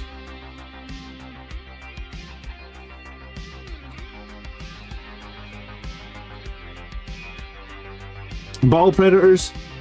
That's what drove you to start collecting Blood Angels. Wow, okay. What year did the Ball Predator come out in? Do you remember? Like, what edition was a Ball Predator? I might have been on a break when the Ball Predator came out, honestly. Because I went to university from, like, 2001 to 2005, and that was pretty much... Like, I wasn't playing 40k. I didn't follow 40k at all doing there. The Lancer is your first tank? Okay. Highland Phoenix has the original Ball Predator. Is that when it was metal? Used to get the metal assault cannon, huh? I didn't realise the ball was such a old model. I suppose it makes sense if it was metal. I think I've got 1 metal, one plastic one, honestly.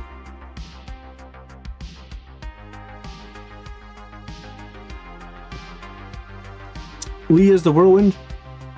Marius had a custom Rhino, stuck a battle tank and twin plasma cannon on it. After that, it was a Land Raider. Oh, nice. Sorry, Marius, I missed what you said earlier. Did you figure out your PC stuff?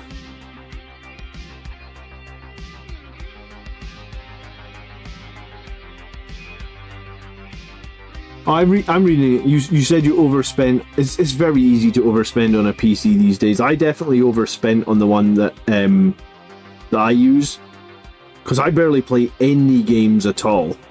So I bought mine for video editing primarily.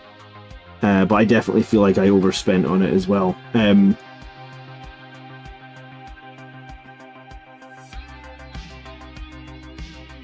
mean, I guess when I do play a game, it's awesome. I don't play that many games, I guess.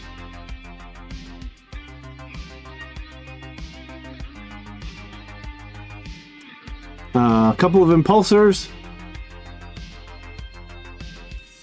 Okay, I thought I'd assumed more people would have started with Predator tanks. I thought those old Predator Destructors were more iconic.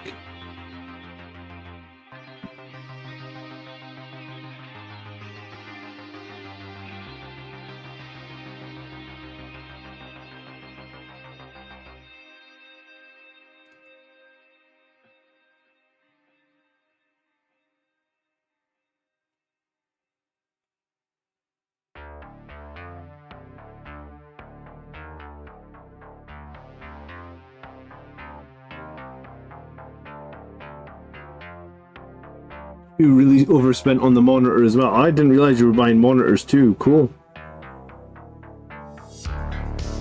Monitors can be crazy these days, man. You can get some good deals though. What game are you buying the new PC for? Is it Space Marine 2 or is it something else, Marius? Or it's just time to get a new PC, I guess. I mean, that can be a thing as well. Probably the reason I overspent on this one was mine was a bit of both, right? Like the PC I was running was like 2007.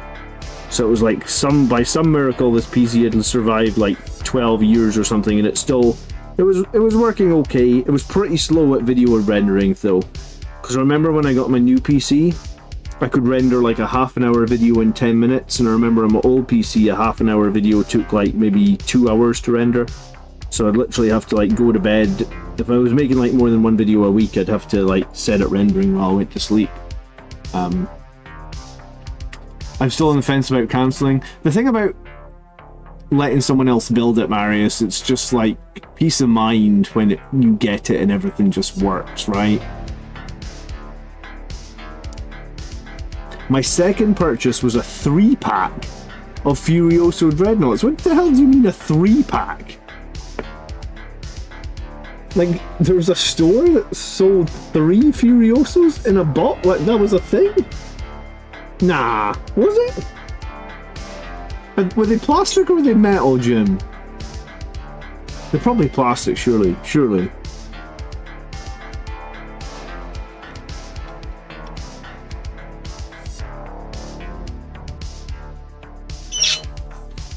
I've built PCs for myself before, Marius, and it's the worst thing ever when you've got the whole thing assembled and you're like booting it up, and then you just get this random ass blue screen of death, and you have no idea why you're getting the blue screen of death, and it gives you some sort of like error code that's like a hex value, like 0x00000, and you're just like googling like this blue screen of death, and other people are saying, oh, I'm getting this blue screen of death, and yeah, it's just the worst thing in the world. As you say, it'll save you some money, but like, I don't know if I would ever. I think I'm done with. I'll pay the extra $100 to get someone to build it, to just not have to worry about blue screens of death.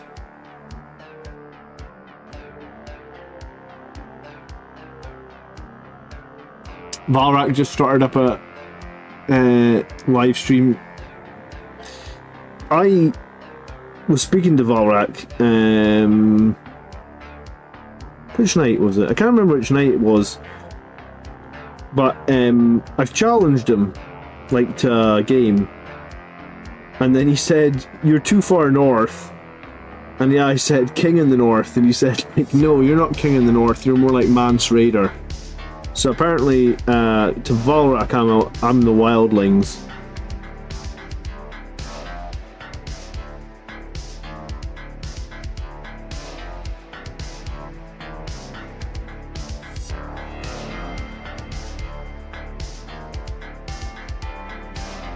Well, I've not had a PC since 2015. So you're using a Mac or use a phone, or what have you been using to watch streams and stuff? It was a box that came with 3 of the Dread kits, a plastic one that can be Furioso Death Company. Alright, I know the box, but it didn't come with... It came with all 3 Dread kits. You made it sound like you got all 3 Dreadnoughts in one box. Or... yeah, that's the Blood Angels Dreadnought box, where you can build the Dreadnought as a Death Company Dreadnought, Furioso. I thought you were talking about a box where it was like, no, you got 3 Furiosos in a single box. I was like, what the hell? I missed that.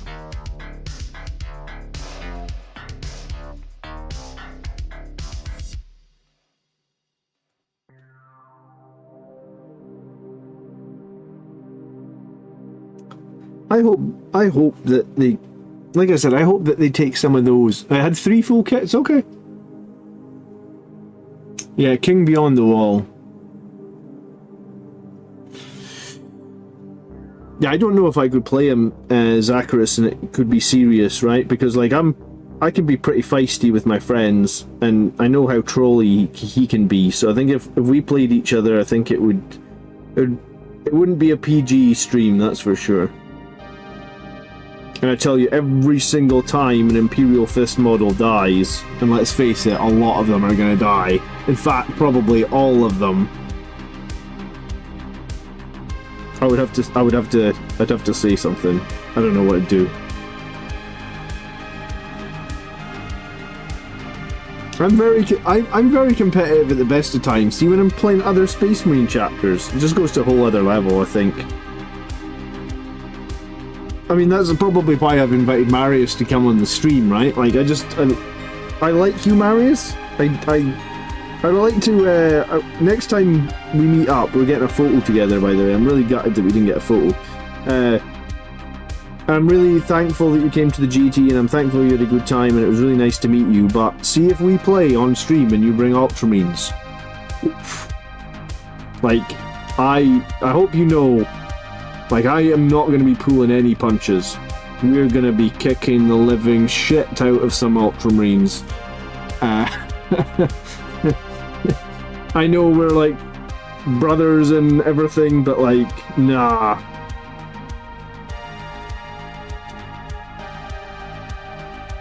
I think it's just like, I have to feel like we are the superior Space Marine chapter, right? Like, I've played Space Wolves a few times on stream, it's like I gotta prove to the audience that the Blood Angels are what it's all about, right?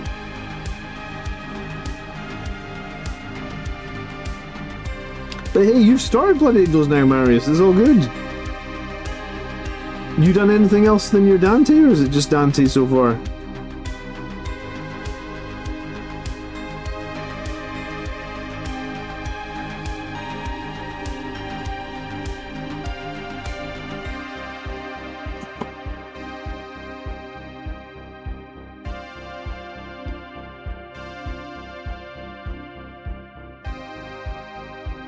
Put my super chats into buying and reading Trial by Blood. Is that a Seth book, or what is that? Trial by Blood, sorry.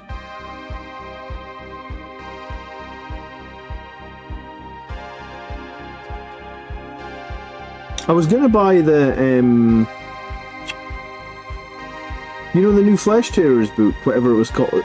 I don't think it's that one, but I did want to pick up the new Flesh Tearers book. So I noticed it was on Audible, and I do have, I'm not active at the moment, but Audible always like give you, you know, come back and get a month free, or come back for half price for a few months, that sort of thing. You really want to play it Sanguinius, but he's always out of stock? Sounds like an inferior complex to me. Yeah, it's probably a bit of that, right? You gotta remember that, like, Andrew and Kev and Colin were always, they're all like 2 or 3 years older than me. So I mean, it doesn't make a big difference now, but when we were kids it made a big difference, because they were all like 15 or something and I was like 12. So they would always beat me. Like when I was a kid, Andrew beat me every single time. I must have lost to Andrew like 100 times when I was a kid. I honestly don't know if I even beat him. So it's probably a bit of... It's probably... Andrew always jokes that's why I'm so good at like playing 40k, you know, because you just stomp me and stomp me and stomp me to a point where it's like the underdog story. It's like if you stomp on someone so many times, they eventually go like, fuck this, I'm not getting stomped anymore. So Andrew always jokes that like I'm good at the game because he stomped me too many times. But I think probably some of it's true, right?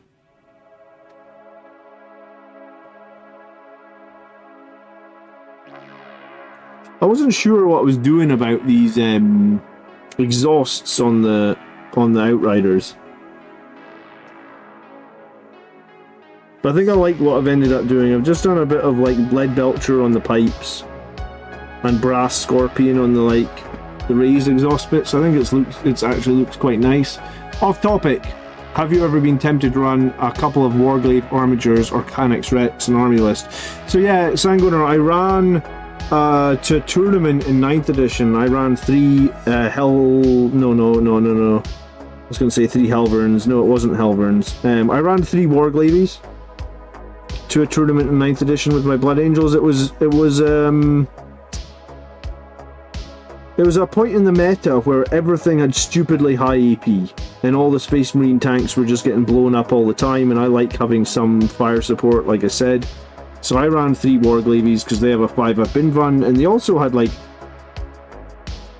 I think they had like objective control. They had a stupid number of objective control last edition or whatever as well. So it's like I ran the Warglavies with, so I've done that before. And I have been thinking about, there is a cool Blood Angels upgrade kit you can buy for a night. It's like a third-party one, it costs like $100. But I have been thinking about buying the third-party Blood Angels upgrade kit just to make like a cool Blood Angel looking knight. Again, wouldn't be super competitive, but I do quite like knights. I did buy their codex last edition, so half thinking about it. Would I run the Warglavies again? I mean, it worked better last edition because this edition you've got Oath of Moment, so I guess if you were running Warglavies you would lose Oath of Moment, whereas last edition you didn't really lose anything by running the Warglaves. But yeah, I mean, a small unit of knights to complement Blood Angels, it's honestly not bad. I mean, I think some people were considering like Helverins. Like, I think I maybe even considered Helverins, but I thought to myself, maybe I'll try out Predator Destructors first because they've got kind of similar autocannons. So yeah, I think a small squad of knights is absolutely fine to take with Marines. Obviously, Canis Rex is a very meta choice as well at the moment. A lot of people run him. So yeah, I've done it before. I hadn't been top of my radar to do again, but I have 100% done it before. Evening, Orthanis, how are you? Wolflord, Marius, were you not at the GT? He was at the GT.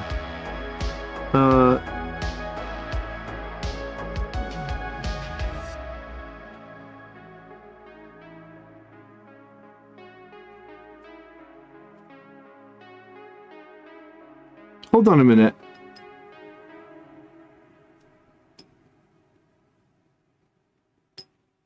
No, I was going to say, I think Marius played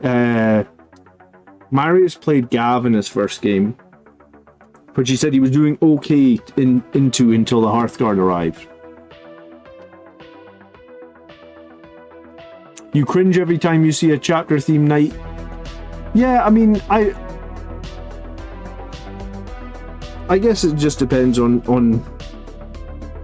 it's depends on if, like, that's the thing for me a little bit, was like, I liked the fact that Space Marines could get Horus Heresy units and we could use them as like our, because here's the thing, Blood Angels don't have a centerpiece.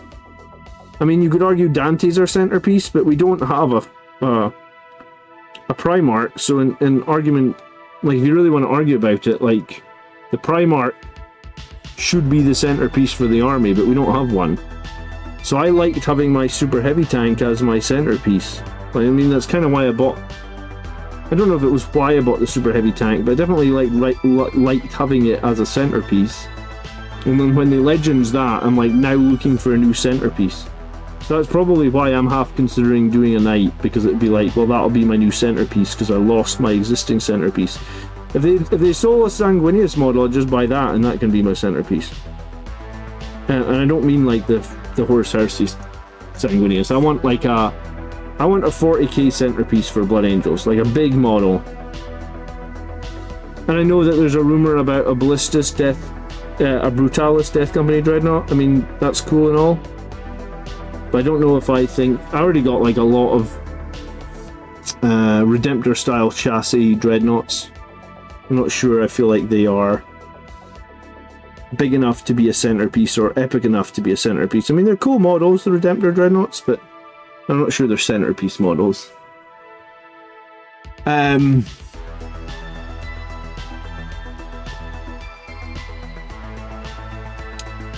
Phil says he can't wait for next summer. Phil, I'm impressed with your dedication, dude.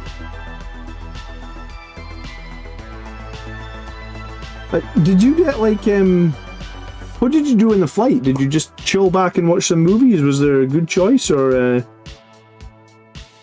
because quite a lot of flying, right? Washington DC to the north of Scotland. But yeah, if we do it next year and you're coming, 100% let me know. Maybe we can sort something out for the day before, weekend before, day before, whatever.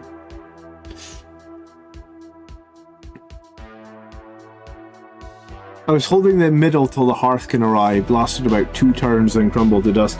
Yeah, I mean, they were just absolutely brutal. I actually didn't realise how much damage output those Hearthkin had.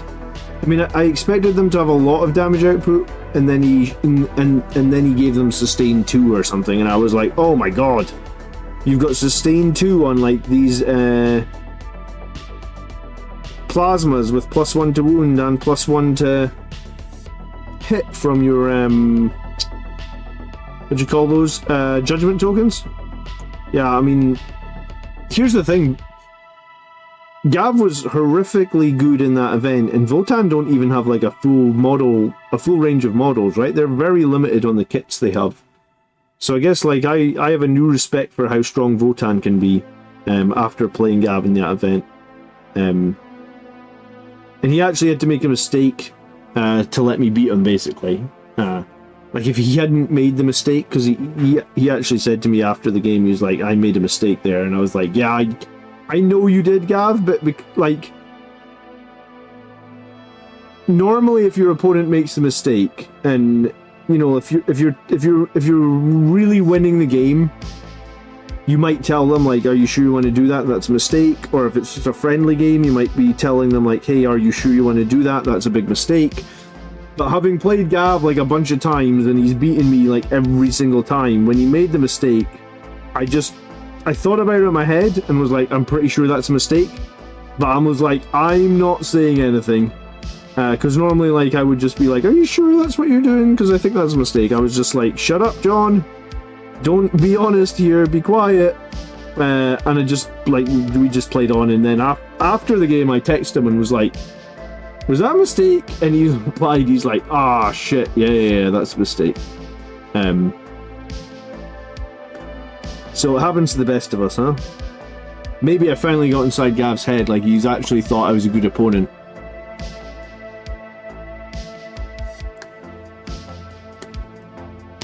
You slept and fought off the jet lag. Fair enough, fair enough.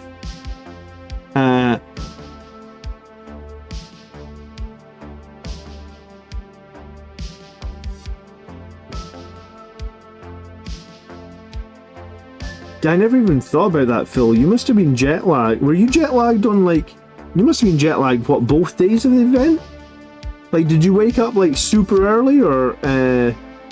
I'm trying to think which way the time zones go. The time zones go the opposite way, so, like... Yeah, you must have been waking up at, like, what felt like...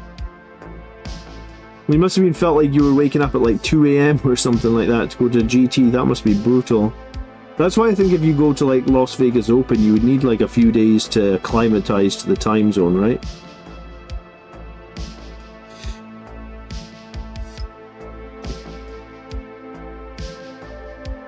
Okay guys, I think I am going to head off. I better spend like an hour with the wife before bed, or I'll get castrated.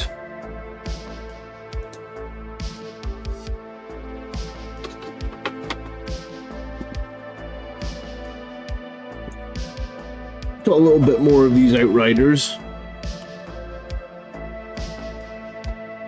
I was going to say, by the time I got all 6 Outriders painted, they'll be nerfed.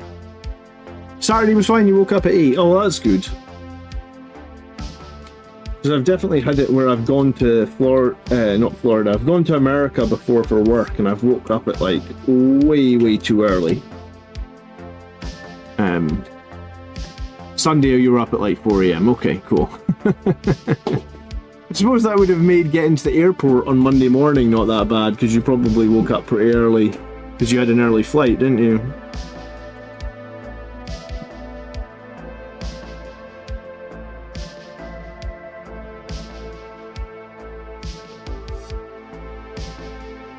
Alright. Yeah, so tomorrow we'll have the Army List show, and then hopefully on Wednesday night we'll have the What If game against Colin. Because what if Colin hadn't failed his battle shock test in turn 5 against Garen? No, what if Garen had failed his battle shock? Then Colin would have been at the final. So we'll have the what if game, and then I was speaking to Garen earlier, and he's obviously in the chat as well. We are going to try and figure out a way to get Garen on the stream again soon as well. So thanks so much for watching tonight, guys. I hope you do enjoy the video or the live stream. If you could hit the like button before you head out, I would super appreciate it. And I'll see you guys 8 PM tomorrow night. We'll look at some community submitted armies as we always do on a Sunday night. So yeah, have a great evening. Thank you so much for watching. I'll see you 22 hours from now. Peace.